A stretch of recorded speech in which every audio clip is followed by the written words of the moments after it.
တိတ်ဂယူဆိုင်တဲ့အချစ်ဆိုတာအမြဲတမ်းစကားလှတယ်ပြောနိုင်မှာမဟုတ်ပါဘူးတချို့လူတွေကမပြောတတ်ကြဘူးဒါပေမဲ့လွတ်ဖြောက်တတ်ကြတယ်မောနေတဲ့နေ့တွေမှာဘာဖြစ်လဲလို့မမေးရင်ရေတစ်ခွက်လေးချထားပေးတယ်အစာမစားဖြစ်ရင်အရင်ဆုံးသတိပေးတယ်အဲ့ဒီအရာလေးတွေကအချစ်မဟုတ်ဘူးလားအောင်မြင်တဲ့အချိန်မှာအရှိမမရက်ပဲနောက်ကနေတိတ်လေးဂယူနေနဲ့ကတ်တယ်အစင်မပြေတဲ့အချိန်မှာအပြစ်မတင်ဘူးစကားမရှိဘူးဘေးမှာပဲတိတ်လေးနေပေးတယ်တချို့အချစ်တွေကအတန့်မရှိဘူးဒါပေမဲ့ပျောက်မသွားဘူးနေ့တိုင်း message မပို့ဖြစ်ရင်တောင်နေ့တိုင်းစိတ်ပူနေတယ်ချစ်တယ်လို့မပြောဖြစ်ရင်တောင်လွတ်ပြနေတယ်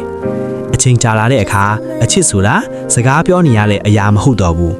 နေ့တိုင်းအလိုလွတ်ပေးနေတဲ့အလေးအချင်းတစ်ခုလိုဖြစ်လာတယ်မေးစရာမလိုပဲဂရုစိုက်တက်လာတာတတိပေးစရာမလိုပဲအရင်ဆုံးစဉ်းစားပေးတက်လာတာဒီနေ့တင့်ဘေးမှာစကားမများပဲဂရုစိုက်ပေးနေတဲ့သူရှိနေမယ်ဆိုရင်အဲ့ဒီအချစ်ကိုမမေ့ပါနဲ့အချစ်အကြီးဆုံးတွေကအမြဲတမ်းတိတ်လေးပဲချစ်တတ်ကြလို့ပါဒီဗီဒီယိုလေးက